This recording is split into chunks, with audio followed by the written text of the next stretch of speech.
महापालिकेच्या एका शाळेत गुरुपौर्णिमेच्या दिवशी चक्क भाजपच्या महिला नगरसेविकेचे पाय धुण्यात आले। चिमुकल्या मुलांना नगरसेविकेचे पाय धुवायला लावले, त्यामुळे विरोधकांनी संताप व्यक्त केला।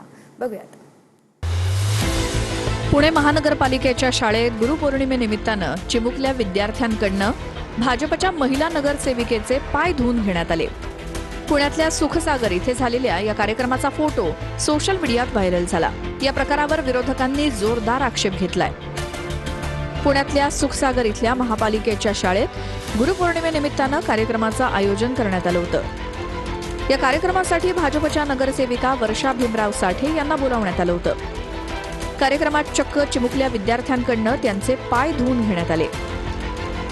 लेकरांकडून पुणे मनपाच्या विद्यार्थ्यांकडनं पाय धुवून घेतात। लाजा वाटत नाही तुम्हाला? तुमची लायकी नसलेली लोक तुम्ही जर पाय धुवून घेत असाल, काय संस्कार होणार आहेत आमच्या लेकरांवर? नगरसेविकेचं शिक्षण विचारा, किती शिक्षण आहे? वर्षासाठी ज्या काही लोकप्रतिनिधी आहेत त्यांनी दिलगिरी व्यक्त केली पाहिजे। पदावर बसवत असताना त्याची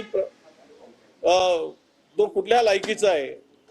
आता ज्यांची ढुंगण धुण्याची लायकी नाही त्यांना जर नगरसेवक करायची लायकी ठेवली तर असे प्रकार ते होणारच। अशा लोकांना पदावर बसवल्यावर विद्यार्थ्यांच्या भविष्याशी हे खेळतील आणि पाय धुवून घेतील। त्यांना भारतीय जनता पक्षाने काढून टाकलं पाहिजे। दरम्यान नगरसेविका वर्षा साठे यांचे पती भीमराव साठे यांनी घडलेल्या प्रकाराबद्दल दिलगिरी व्यक्त केली। आमच्याकडून तो प्रकार अनावधानानं झाला। आमचा त्यामागे कोणताही हेतू नव्हता।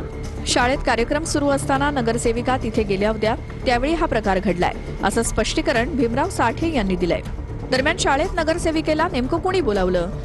चिमुकल्या विद्यार्थ्यांना नगरसेविकेचे पाय धुवा असं कोणी सांगितलं? नगरसेविकेनंही त्या चिमुकल्यांकडनं पाय कसे काय धुवून घेतले, याची चौकशी करण्याची मागणी विरोधकांनी केली आहे।